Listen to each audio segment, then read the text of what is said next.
Agora, existem zoológicos bons, excelentes, e zoológicos ruins. Sim. Mas isso acho que em toda a categoria de tudo, né? Sim, Existem escolas sim. boas, escolas ruins, hospitais bons, hospitais ruins. Sim. Enfim. Então, existem zoológicos que precisam se aprimorar muito ainda no Brasil, que estão muito primitivos. São zoológicos pequenos, geralmente ligados à prefeitura, que não dá o Certo. dinheiro devido, que não contrata as pessoas especializadas para cuidar, mas existem hoje zoológicos excepcionais, muito bons no Brasil, fazendo programas de reprodução excepcionais, assim. Né? Eu posso dar até alguns exemplos aqui, eu não sei se o tempo permite ainda, Sim. mas, por exemplo, há pouco tempo se comemorou a reintrodução de antas no estado do Rio de Janeiro, porque elas tinham sido extintas há mais de 300 anos, não se viam antas no estado do Rio de Janeiro. De onde vieram essas antas que foram reintroduzidas?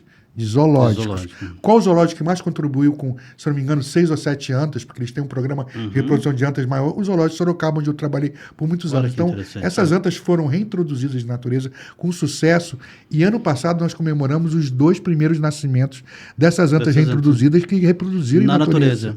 Se não tivesse o zoológico, não teria as Não antas teria no Rio as de antas Janeiro, no como Rio de agora estão tendo araras canindé de volta no Rio de Janeiro, o jabutitinga, ou quelonóide denticulata, que também tinha sido extinto no Rio de Janeiro, voltou para o Rio de Janeiro, Certo. graças a animais de zoológicos, né? Então, assim, existe um outro caso muito interessante. Existia uma pequena pombinha, nada de especial, ela é linda, ela tem umas pintinhas roxas na asa e os olhos azuis, que chama rolinha do Planalto, que chama-se Columbina cyanopsis. Tá. Essa pomba tinha sido considerada extinta no Brasil. puxa, A coisa, em 2022, se localizou no Cerrado Mineiro 14 indivíduos. O pessoal ficou louco, cara. Aí o que aconteceu? Só tem 14 indivíduos na mata. Se só tem 14, cara, o que aconteceu? Eu não sei por que cargas d'água, mas porque uma graça divina foi permitido que fosse capturado um casal dessas aves. Foram capturadas em momentos diferentes, um macho, depois uma fêmea, e foram levados para onde? Para o Parque das Aves, em Foz do Iguaçu, que é o melhor zoológico de aves que eu conheço no planeta. Resultado, já temos 2 filhotes nascidos em cativeiro, ou seja, os primeiros nascidos no mundo em cativeiro dessa espécie, que era considerada extinta, e esses animais hoje são assim um alerta para que haja uma possibilidade de formar uma população em cativeiro para possivelmente depois se recolonizar em áreas onde elas existiam outrora e foram extintas. porque essas 14 provavelmente não sobreviveriam ali, não teria condição de É reprodução. incerto, tanto que parece que desse grupo hoje só se observam 7. Uhum. Não se sabe onde estão as outras. Então são muito predadas por gavião. As pombas são os bichos mais bobinhos, assim. Apesar de voarem muito bem, são presas muito fáceis. E até o pessoal mata mesmo para comer, né, cara? O pessoal mata muito. O ser humano é uma coisa.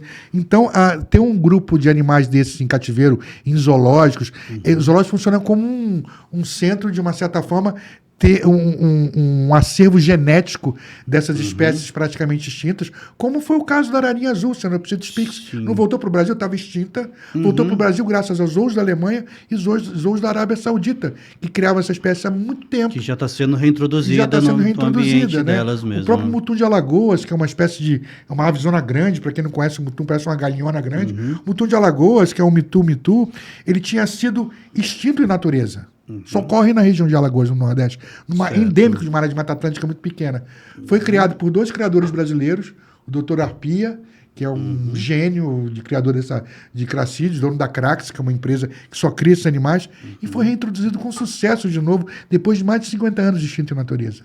Voltou para a natureza graças a zoológicos, a criadores. Então, o cativeiro é uma ferramenta importante para salvar muitas espécies que estão em declínio populacional. Isso é um exemplo que eu sempre falo. Cara, se de repente você tem um macho de uma espécie em cativeiro e só tem aquela fêmea única que sobrou na natureza, o que você acha mais correto? Levar esse macho para a natureza para continuar a reprodução, ou pegar essa fêmea, a única que sobrou no mato, e levar para o cativeiro? Cara, se o mato só sobrou uma, é porque não é um ambiente seguro para ela. Exatamente. Vamos para o cativeiro, juntar esse casal, vamos reproduzir, para um dia, se houver possibilidade de reintrodução, você ter uma população saudável e viável para recolonizar aquela área onde outrora ela existia. Então, o cativeiro é uma ferramenta, salvou muitos animais. Hélio, na época que eu comecei a trabalhar zoológico, na década de 80, o mico-leão dourado, o leão Tapecos rosalia, que é endêmico do Brasil, mora no Rio de Janeiro, o bicho ocorre ali no estado do Rio de Janeiro. Ele estava praticamente extinto. Sabe como é que ele foi reintroduzido? Veio do zoológico de Houston, no Texas.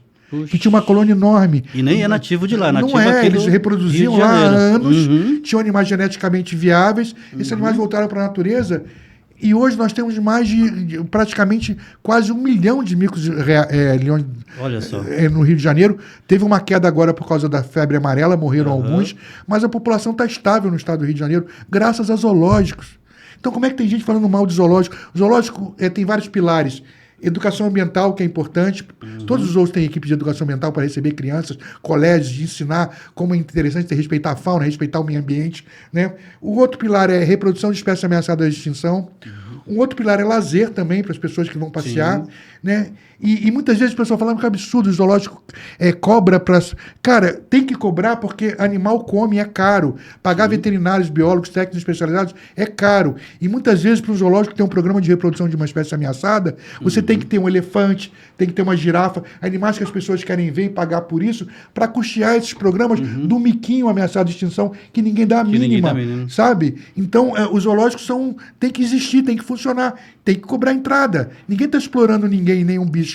Né? Muitas vezes aquele dinheiro arrecadado é para manter a alimentação dos animais, para manter os programas de reprodução especializados e manter os funcionários. Animal tem que ter biólogo, veterinário, tratadores. Né? Perfeito. Como são o caso dos pandas, né? Os pandas arrecadam milhões, né? Todo mundo gosta do panda, né? Às vezes tem um bichinho lá que precisa da mesma atenção e não tem, né? O pessoal só quer trabalhar com as espécies bandeiras, né? E esquecem que para você salvar, de repente, um passarinho desse tamaninho, né? Por exemplo, existe um pássaro lindo chamado Antilophia bokermani, que é o soldadinho do Araripe. Ele só existe na Serra do Araripe, no Nordeste, só. Ele é um bicho lindo, branco, com asa preta, topete vermelho. Foi em homenagem ao doutor o doutor Werner Bokerman, que era ornitólogo zoológico de São Paulo. Ele é que descobriu essa espécie. E o bicho tem populações minúsculas em natureza, minúscula. E não existe indivíduos em cativeiro. Então, o importante que é? É preservar aquela área onde ele vive. Agora, se aquela área sofre ação de especulação imobiliária, ação de plantação e tal, o bicho tem que ser capturado e levado para o cativeiro, senão ele vai sumir. Vai sumir, né? Ô, Sérgio, você falou aí da febre amarela, né? Que foi um episódio aí que aconteceu recentemente. Foi 2017, né? 2016, 2017. E a gente teve uma perda muito grande dos bugios, né? Aqui na Serra, né? Morreu tudo, né? A gente não vê mais bugio ali, né? Agora parece que está sendo reintroduzido novamente e esses bugios veio de um